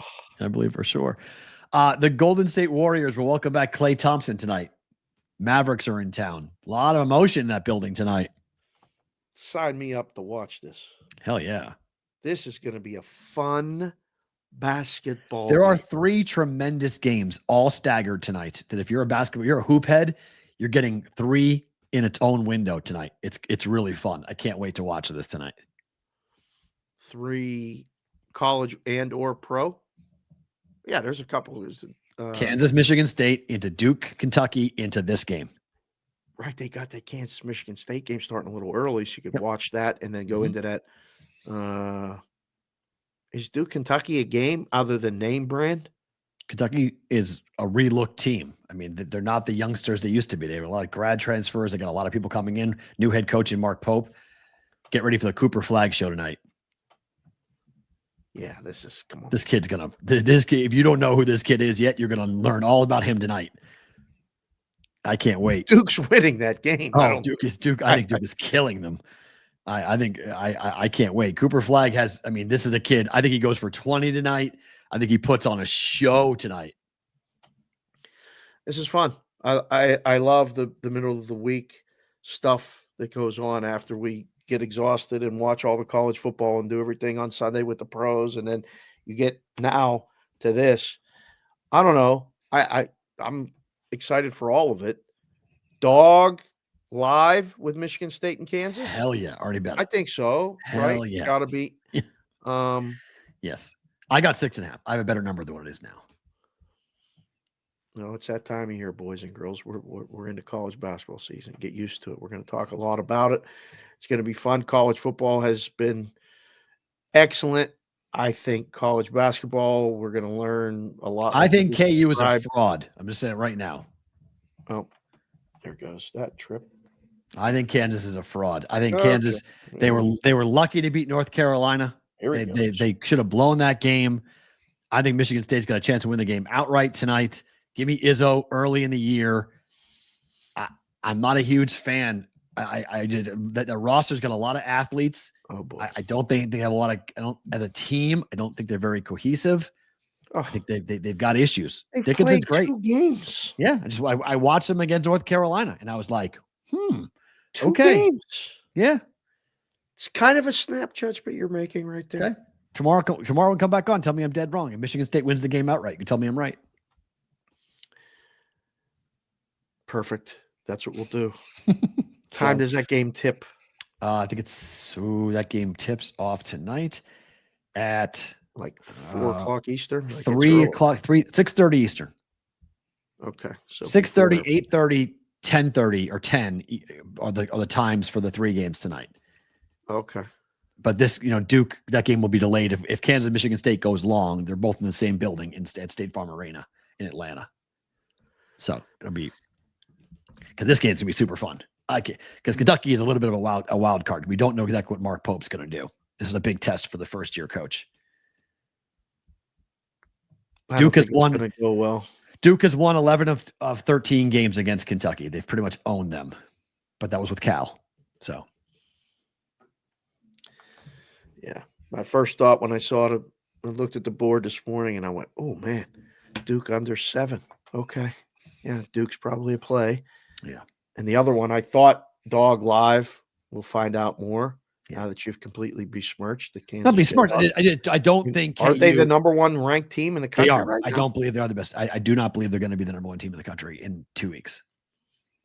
Oh, so that fast? Yeah, I don't think they stay long. How many number 1 teams do you think we'll end up with by the time we get to the conference tournaments this season? Will be how many different teams will be number 1? Teams will be number 1 during the season. I feel like there's 6. Yeah, it's at least 6. It's at least 6. Yeah, because I think you're going to see at some point this year, we've already had 2, Alabama and Kansas. Gonzaga, I think, will be number 1 at some point this year. Houston will be number 1 at some point this year. UConn probably be number 1 at some point this year. You think? Yeah. Yeah. So Duke, maybe? Maybe, yeah, depending how Duke plays. Sure. I mean, yeah, Duke definitely should be in the conversation. Absolutely, to see how it goes. I mean, it's a funny, I'm making a joke, but I'm kind of not. If Ryan Cockburn is going to score 49 points a game, Creighton could be number 1 team. It could be a number 1 team in the country this year if they beat Kansas at home. I mean, Cockburn scored 49 points. He's shooting threes off the bounce. He's 7 feet tall. Like, he got the memo. You want to play in the league? Start shooting threes. Okay. He's 7 feet tall, number 1 defensive player in the country, and he's shooting threes. And he looks like he worked out over the summer. Like, he looked a little bit like bigger, his neck, his shoulders. I was like, got some strength. Oh man. Yeah, I mean, because we saw him in person last year. I was like, man, this dude, he is tall as could be, but he looks like he could, with a strong wind, like Casey was talking about, look like he might, get pushed. He looked like, wow, this is pretty good. I can't. I mean, they're coming out here. Can't wait. I can't wait to see Mac. I can't wait to see the team, and I can't wait to, that game against Kansas. I tell you what, man, that KU in Omaha. Let's go. And you're absolutely right. The DeVries era has done, but you didn't cover against my team, though. My team covered against you guys. UMass, I bet UMass that night. Going back and forth with Behow. It's like, how are you guys 10-point favorites? You can't be 10-point favorites. Like, what are we doing? Right. How are we doing this? 10-point favorites? Can't be 10-point favorites over UMass. Yeah. Frank and Martin. We have got to get Frank Martin on this show. Will kill it. Oh, he is so good for you and I. Like, he is like the perfect coach. I'm efforting so hard to go to my alma mater and be like, give us Coach Martin. Like, let us talk to him, because he is a walking quote. The guy is so good. I love the fact that he's coaching UMass. He's tremendous. Shaved the head now. He's got the wiffle ball look going. Absolutely love it. It's too good. Creighton start playing defense. Kalkbrenner's the number 1 defensive player in the country. What do you want? You can't get to the rim with him. He's 7 feet tall. Creighton portion of the show, boys and girls. They're a top 20 team. Creighton's really good. I know. It'll be awesome. I can't wait. I can't wait to watch these games coming up. They're in the cupcake portion of their schedule, but it's about to get real in a week for the Blue Jays. It's supposed to get really starting to play some real tough teams. Yep. I mean, the whole Big East. I mean, Villanova better be on better be awake tonight. Nova's playing St. Joe's on the road. Nova got to carry the Big East flag tonight. You might get stomped by a Big Five team. Got invited to the Bahamas shootout thing, but I said we can't go. Thanksgiving. We got way too many things going on. Would be awesome. I would love nothing more to come down to the Bahamas and hang out and watch basketball a couple days, do a show from down there, poolside at the Atlantis or something. And I was like, listen, it's very fast. I can't even. I think you need a passport now to go to the Bahamas. I have to expedite it. You do. So I used that as the excuse. I said, we have a lot going on. Please, save it for when we can really do it ahead of time. Really get into it. Little destination BVB. Ooh, let's go. Before we get to college football, you wanted to talk about this story because I think it's pretty interesting. Louisiana is looking at raising their tax rate from 15% to 51%. And this is not a joke. This is real. Looks like a House bill in Louisiana would raise sports betting taxes to 51% from 15%, and also does away with promo deductibility. Is this what most states are going to look at doing now because they're not making the money that they thought they were going to make off sports betting? Yeah, somebody's just from someone who's not in the business. If someone tells you that and the customer has options, where is that business going to go? Well, do they have options? I mean, offshore options, or because in Louisiana, Texas is not legal. Arkansas is not legal, right? Yes, they're legal. Okay. So Arkansas is legal. Right. And then Florida's not. Florida, the other way. Too far. I mean, it is with the Hard Rock, right? But Mississippi is, right? Yeah, Mississippi is. So it's on that side of the state, it is. But there's other options, whether it's the local guy, Wetzel likes to say, Louis the Lip, right, or the offshore option. I mean, the business is going to go somewhere else. Like, you're not helping the business or the industry. You are literally reaching in to a business after you've set it up. You made them pay the license fees. You do all this stuff. And then you triple the rate at which you're going to collect the taxes. I mean, you've done it before on the show. What would your grandpa say today? Give him one of these, right? Like, the whole thing. We're trying our best to keep it clean, but the whole thing would be, I mean, my grandfather would have a fit at all of it. He would have all of it, going in. Can you guys explain how that's passed along to the consumer? They changed the prices, Steve. It's 120, it's 125, it's 130. We've seen it in other states where the numbers aren't the same. New York and New Jersey have books that will do different pricing structures. If they stay.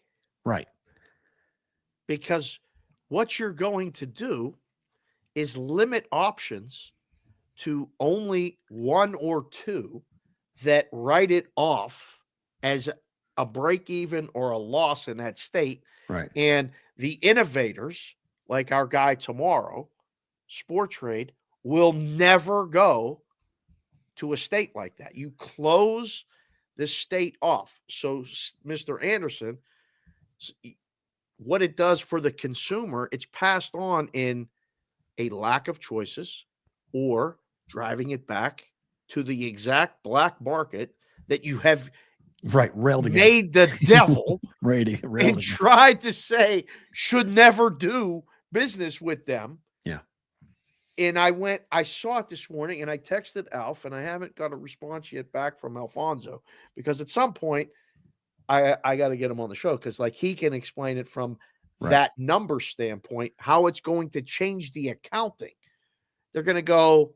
Why 51, by the way? It seems very arbitrary. New York. I know, but that's but 51 they agreed to in New York. I know, but 51 seems arbitrary. Like, go to 49.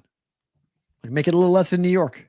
No, that's someone going, what's the highest tax rate in the country? That's what I want. Oh. Well, wait a second. hold on, Louisiana. I mean, it's a beautiful place. Yes, you're not New York. You know that, And right? your population's a Right. tenth of It's it. a lot different. Yeah.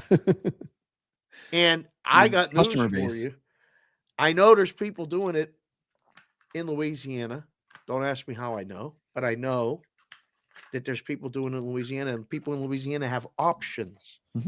Sure. You're not, now you get zero. Right. You get zero. And I went, man, we got to keep doing the show because they're driving the business away in so many ways that we got to keep doing the show. This is not going to pass. It's a warning shot, though. Yeah, sure, but it's not going to pass. I think everyone's going to try it, and everyone's going to get their teeth kicked down their throat and realize they can't do it. So they're not going to do it. But it's crazy. I mean, 51% tax is insane. From 15. Yeah, that's just it's Looney Tunes. Let's just try to go to 25. I read the bill. The bill's funny. They just crossed it out. It says 15 to 51. Like, he just crossed it out. Like, it was like, what are we doing? How do you do legislation like this? Is this 51? What kind of line drawing? Resubmit it all. Right. Not rewrite it. I'm not going to rewrite the bill. I'm just going to draw a line through it and write in 51%. Yeah. Okay, Don't sure. use Whatever. the whiteout. Just put the line through it. So bad. To college football, our friend Evan Abram this week, week 12 stats coming out of the Action Network. Here's a new era. We've never seen this. Two teams that played for it all in the previous season to finish at or under 500. Washington and Michigan are both 5-5. Do either one of these two teams finish above 500? Oh, we got to go through the schedule. I mean, Michigan's not beating Ohio State. Yep. So, they got at least one other loss. Yep. Oh, my. So, schedule for Michigan is the following. They play Northwestern and Ohio State. They got 2 games left. They split. They go 6-6. For Washington, they have UCLA and Oregon on the road. Both on the road? No, home for UCLA. But they can lose to UCLA. They could, but I think that's a split. 6-6. So the first time ever, the two teams that played for the national championship will be 500 the following season.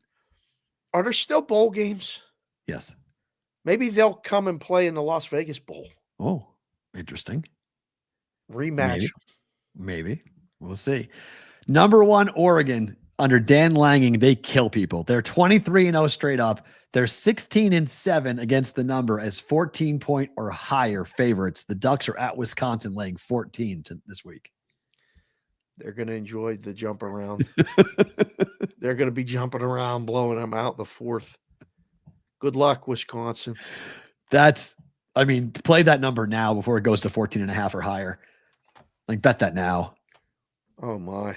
Well, look at the number, 16-7 against the number under Dan Lanning. He enjoys going to places and killing people when they're big favorites. Got to do these things in style now. Yep. Like, because the beginning of the show, and if you guys missed it, go back, watch it on the replay, leave a comment if you hear anything that you like, dislike, or disagree with. I mean, Casey came in and gave you a reason to put your favorite Pop-Tart. Put your favorite Pop-Tart in the comment section. See if we can get 35 comments about Pop-Tarts on the YouTube channel, @Boston versus the book. But you got to win with style. Because the argument we made at the beginning of the show was you were saying how you have to win, when you lose. All the college football arguments still apply. Despite the fact that there's 12 teams getting in, it still applies. Blowout. That's a blowout. Penn State are laying 29 on the road against Purdue. James Franklin is 47-27-2 against the number as a double-digit favorite as a head coach in his career. However, are we laying this many points? Because Penn State, as a double-digit favorite this year, is 2-3. I just feel like you're besmirching Penn State every chance you get. This is a trap of games for Penn State. The whole thing is crap. It's a trap. It's not crap. It's a trap. Your word begins with a C. Mine begins with a T. You guys better go there and show up. If you don't, the committee. Oh, here we go with the committee. They're watching this game. Of course they are. Got to win They're a and top cover. 5 team. Well, you don't have to cover. You got to win by 20 plus. Right. You can't just go in there and win by 12 or 14 points. Like you can't just like squeak by. You got to kill Purdue. But doesn't Penn State play Minnesota next week? Mm-hmm. I don't know. I mean, they don't want to show much. Purdue sucks. Purdue sucks. Guess we're never going to Purdue either. They suck. Penn State better curb stomp them. I bet Penn State last week. It was a simple bet against Washington. It was clear as home. day. I feel much better about it at home. Yes, clear as day. This is not clear as day. How's the weather going to be? It's only Tuesday. I don't even look. I don't care yet. Right. We'll know closer to roll call Friday. Oh, Purdue is bad. They are. That should be a blowout. What's the total? I haven't even looked. Oh, I'm going to say 45. With a 29-point road favorite? That's it? Yeah. Oh, my God. This is not good. If they keep out this 11-1 Penn State team, I'm really going to – I might boycott the whole thing. This can't happen. I don't think they will at this point. Unless you lose or you don't play well. Can't give them a reason to keep you out. Got to go to Total's Purdue. 51. All right, good. All right. They're going to blow them out. That's fine. BYU is still being doubted. Top 10 team. They're just 3-point home favorites against Kansas this week. Teams that are 9-0 who play at home with a line under 6 points are 14-5-1 against the number over the last 30 years. Sounds tricky. It does? Sounds bet BYU. KU just killed Iowa State. Why is the line only 3? Great question. I don't know. I don't know. I don't understand it. It's very tricky. They're at home. KU's going west. BYU was 3 at Utah. And why are they 3 at home? Only Kansas? 3 at home against Kansas? Is somebody hurt? No, you tell me. Oh, it makes no sense. This line makes no sense to me. I have no idea. Bet this before it goes to 3.5. Oh, the rhombuses and the parallelograms going to be on. They've been fading this BYU team for weeks. And they finally were right last week. Right, they got the cover, but not the win. Yep. And that guy that Utah AD paid 40 dimes, you said, because of what he said? Yep. What are they going to say when BYU wins again this week? No. Boy, you think the committee's rooting for Kansas? Hell yeah. They want BYU out. Yes. It's a tricky team. I still think if BYU runs a table and loses to Colorado they're going to be a one-loss team in a conference championship that lost, and then they're going to keep them out. Well, don't sleep on SMU. Oh, I mean, SMU is still in the conversation too. They are. So I mean, you have BYU is 6. BYU is 6-0. Colorado's 5-1. Iowa State's 4-2. K-State's 4-2.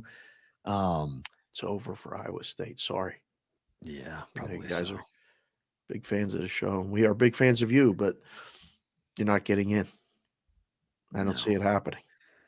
No, I don't see it happening either for them, unfortunately, for that. But I mean, it's pony up. SMU's 17-point favorite this week against BC.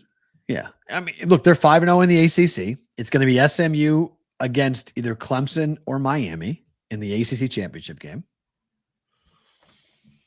Are you old enough to remember the Pony Express? Pony Express? With Craig James? No, because I knew Craig James as the Patriots running back. I didn't know Craig James as a college running back. God, that was such a fun team. I thought they were the coolest ever. Oh, let's go SMU. I mean, they're 8-1 straight up. They've scored 361 points. They've given up just 196 points. They've won 6 games straight. And no one's talking about SMU. No one's talking about You're right. Are you old enough to remember is an old head ass thing to say? You're right. You're right. That's why I said it. I'm glad you're here keeping an eye on me with this. And then finally, speaking of Colorado, they're ranked 18th this week. They are 11-point favorites at Utah. They are way bigger favorites at Utah than BYU was.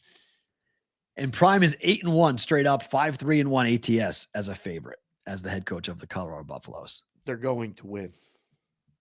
I don't get the number, though. Everyone thinks that Utah is just going to lay down? No, but Utah can't score. Right. That's not a very good football team. What Colorado does is score. No, the game's at Colorado, by the way. Oh, I thought it was at Utah. Utah's okay. at Colorado. Oh, No, sorry. no. Okay. Sorry. I was sorry. going to woo! Okay. I was like, wait a second. They can't be an 11-point road favorite. I had to double check you. Thank you. All right. Utah Sorry. at Colorado, 11 with a 47 total. Yeah. Utah team total. Sorry. Yeah, most likely on that. Okay. And before we let go of Sports Grid and Sirius XM, we just need to pour one out for one of our favorite topics that BVB has ever had. The come and go is gone. Maverick Stores has officially announced they will rebrand all the stores. Every come and go will be gone. This is real? This is real. Is that Ravel that said that? Yes. The greatest name in all of American retail is now gone. They're going to change the names? To Maverick. Well, that sucks. It's an awful day in Iowa. You're right, Adam Pyatt. That's terrible. Come I'm and glad go. I got that T-shirt. Yeah. Who sent me that T-shirt? I will never go to Maverick. It came and it went. It did. It came and went. Come and go came and went. Tragic. That's no good. It's a terrible day in the Midwest. Why did they do that? Make it more friendly is what the more appropriate. Come and go sounds very friendly. Does it?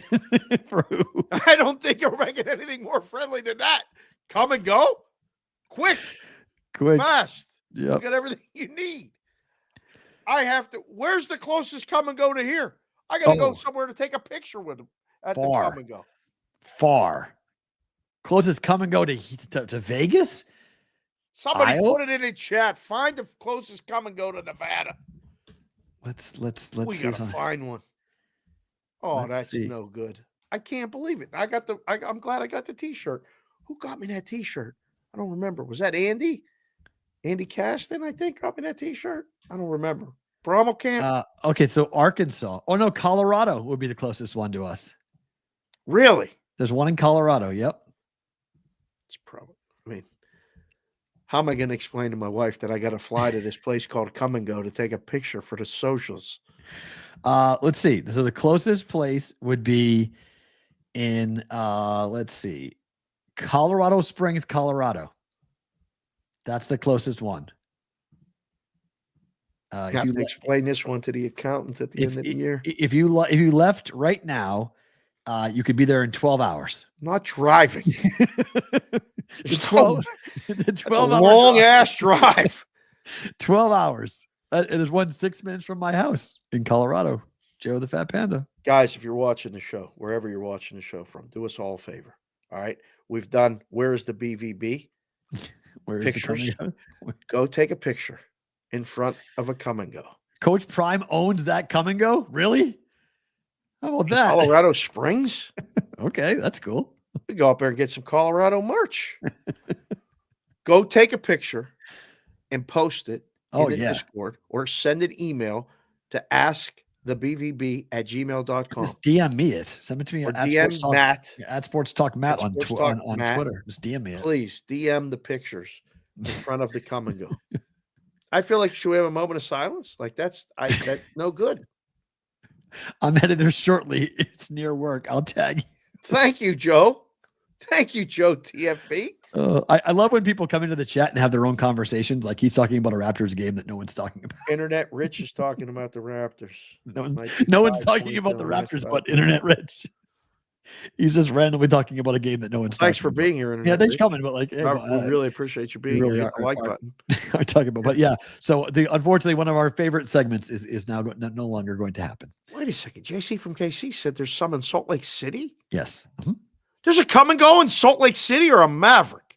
There's Mavericks here in Vegas. I don't know. I mean, I could get up to Salt Lake City easy. Oh, I'm going to go buy all the merch. I'm going to get hats, T-shirts, the whole deal. Enjoy it.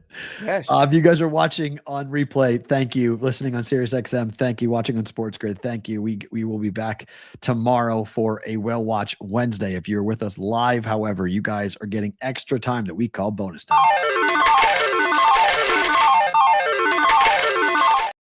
Collector's items? Gonna get collector's items? Internet Rich is a Pittsburgh guy. All right. Oh, Thank you, hi. Internet Rich. That's awesome.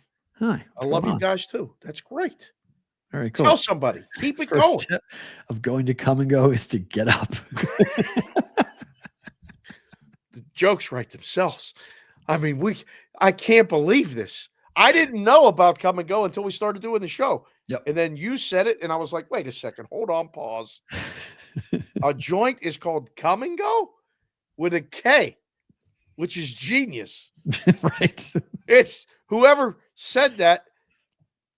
My map, It's the Jason pizzas. from KC says my map shows a mixture of Mavericks and Come and Goes in Salt Lake City. Sure. Which is closer of a drive, though? Salt Lake City or Colorado Springs? Salt Lake City. It's half. No, Salt Lake's like a 10-hour drive, isn't it? No. The way you drive would be there I think it's a 5-hour drive. It's Salt a Lake City. 5-hour drive. It's a What? 45-minute flight. Well, yeah, but that doesn't mean anything. I'm so confused. Oh, okay, you're right. It's a yeah, there's two different routes, but 6 hours. Yeah, you can get 6 hours up there to Salt Lake City. To go to a Come and Go. Jess? I'm going to a gas station. I'm going to fly up for a gas station. What? Why? Because I have to. This needs to be done. Better to book The it. Utah Hockey Club is playing. Oh, there you go. Go to a game. See the Golden Knights.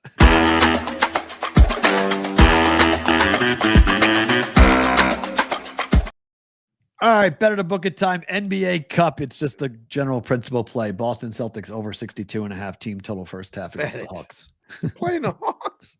And you said the Hawks are it's 15. Yeah. Hawks aren't playing anybody. And Boston's got JB back. So Is he playing? Yeah, as far as I saw, he's playing. Let me double check, but I think he's good for tonight. He should play tonight. For the NBA Cup, he should play tonight. Yeah, he's returning, yes. He played last game against Milwaukee. Okay.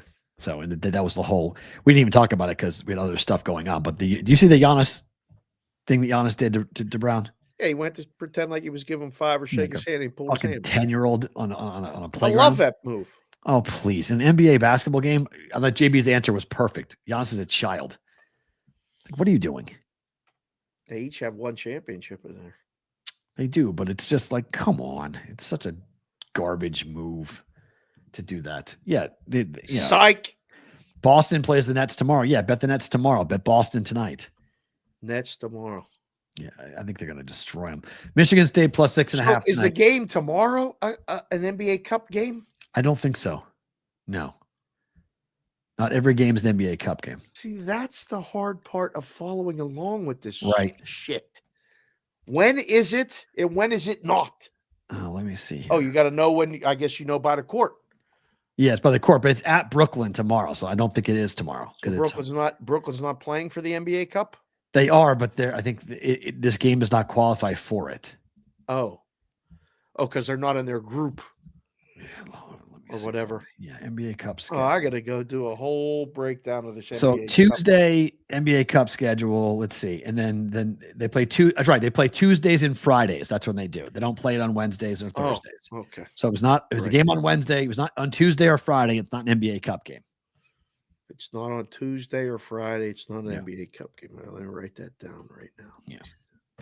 No. Michigan NBA State Cup plus 6.5 tonight Wednesday, against Kansas. Thursday. All right. Live to win the game. Yeah, this is probably a bet. Okay. Yeah. Duke minus 5.5.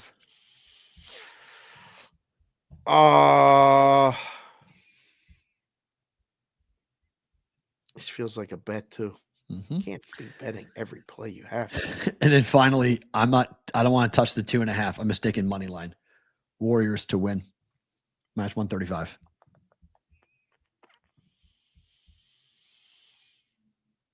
Is this the first home game after that successful road trip? Uh-huh. Yep. That's the reason to fade him, but I'm not doing it. No way. They went to OKC and destroyed the Thunder, and the energy in the building. Everyone's like, Clay's going to go off. What about Steph? You don't think Steph want to go off tonight? Yeah. I don't know. I don't want to play around the spread. Just give me the money line. Yeah, that's fine. I mean, maybe they don't cover. It's 2.5 though. Yeah, that's why I don't play with it. Why some books have it like 2.5 minus 15? What are we doing? You don't want to go to 3. 3's It's the number. not football. It's basketball. 3's the number. Used to drive me crazy when the new guys would come in and do that. 2.5 minus 15. What are you doing? Well, I don't want to go to 3. You don't want to go to 3? It's the basketball game. What the hell's a key number? 7's a key number in a basketball in the NBA because that's when they stop fouling. That's fine. You can hesitate on 7. That game fell 6 yesterday. That OKC Clippers game, by the way, we discussed it. 6.5. Right. Yeah. But we got 6.5. Right. I got you. Yep. But that's it. My God. What the hell? Get off the 2.5. 2.5 juice. I don't want to play around with it. No, it's fine. You laying the money line instead of laying that. Yeah. If you're laying 2.5 minus 15, get a different book because it's got to be 2.5 minus 10 somewhere else. Like right. you can't be doing it. Shop and it. if you're booking a game, move it to 3. If you're worried about it. Oh, God. Or just leave it as is at 2.5. Come and go 2. with the 2.5 minus 15. Come and goes, done. I'm sad. I'm literally I got so much to do this afternoon before Sports Grid now. My favorite thing about today. Figure out how to explain it. Well, it just became come and goes end. I'm gonna have to explain this to Jess. I gotta go. Hey, we gotta run up to Salt Lake City. You gotta come take the picture with me. And then we're gonna go. She's going, what are you talking about? 2 favorite things about today. 1, where's my note? I wrote it down. Oh, today is November 12th.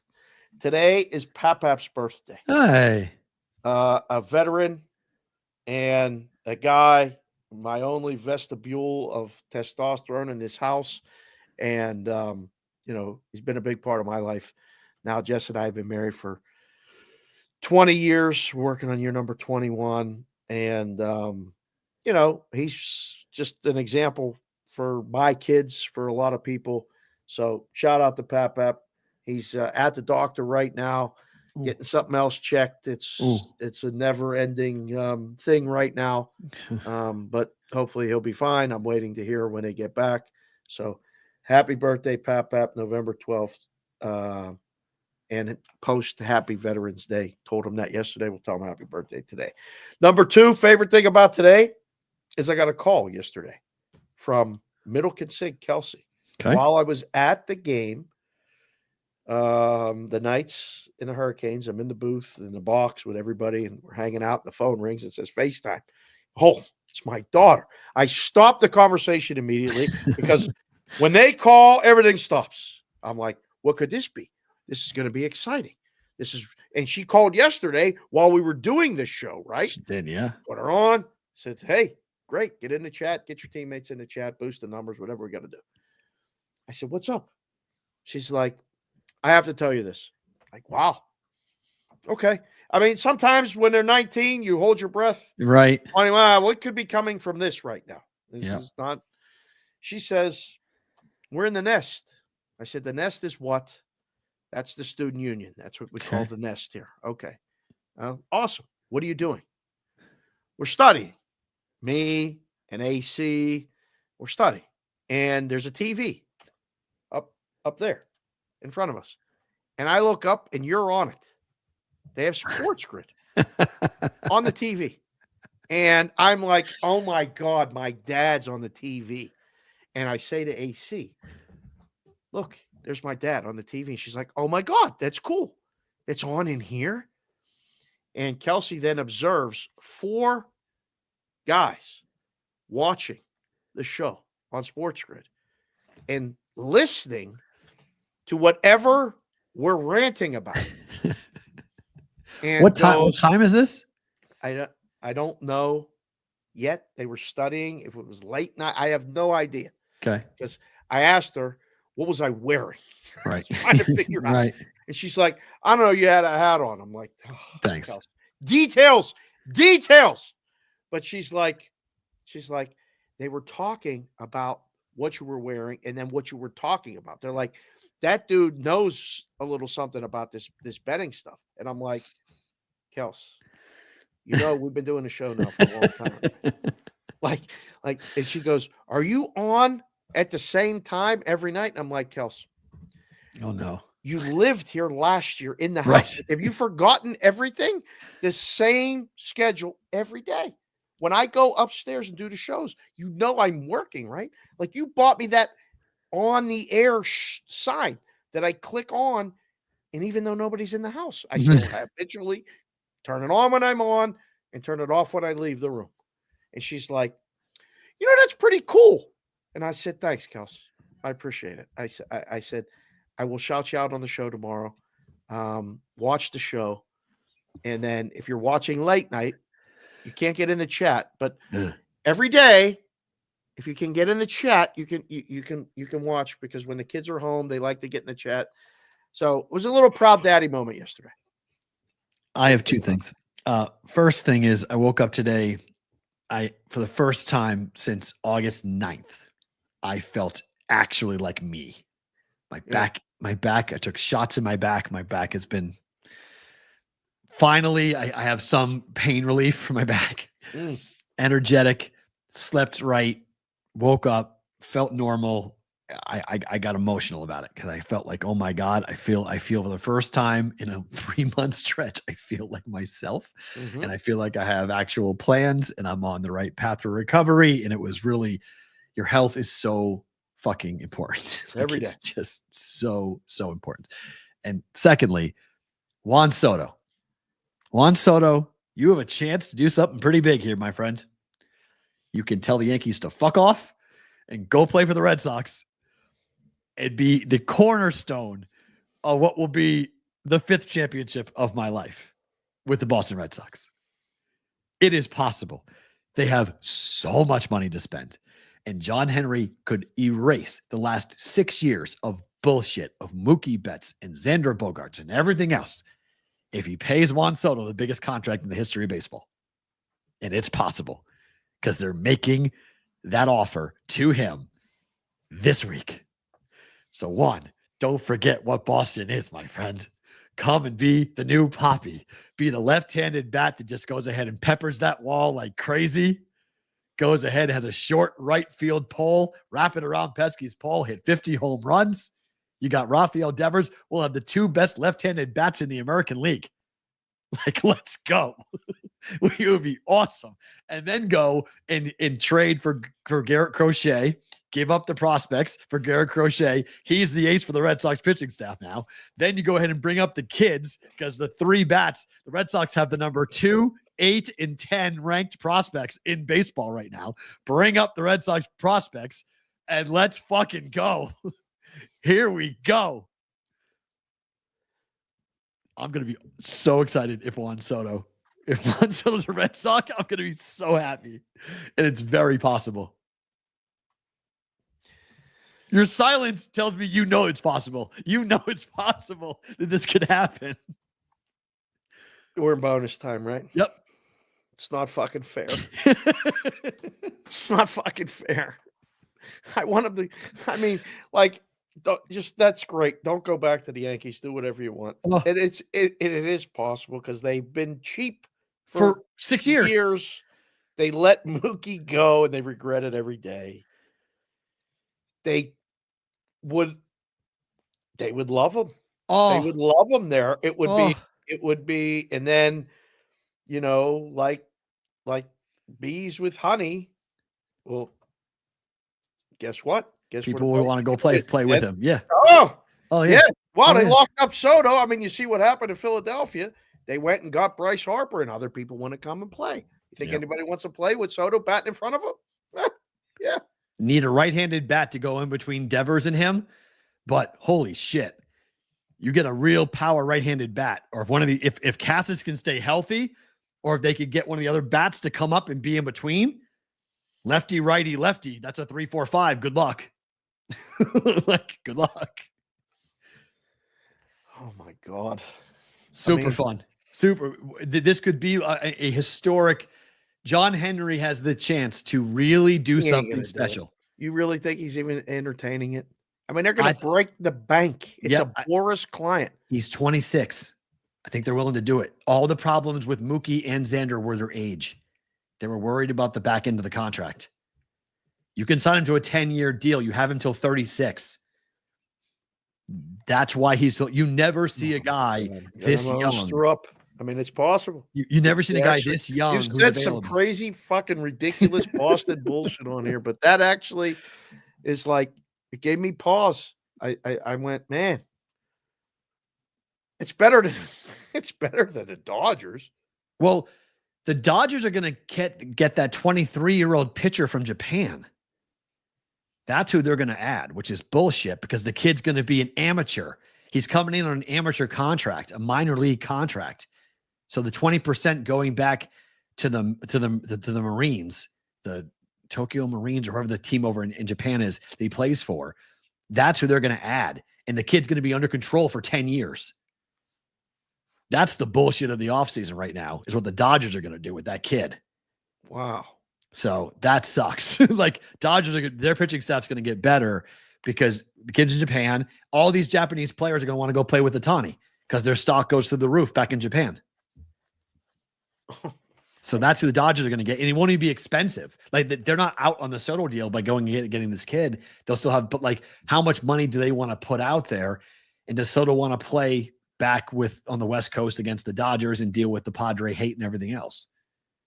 Way more fun to go to the Red Sox. I don't know. He just lived in New York and got the whole taste of the Yankees and everything else. And I mean, you want to talk about going to the ultimate. I mean, we rekindle. We're going to see every Yankees Red Sox game again. Oh, it'll be like old times. Like, bring it back. Give it to me. Let's go. God. Get the Red Sox back to being relevant again. It'll be tremendous. It would kickstart the whole.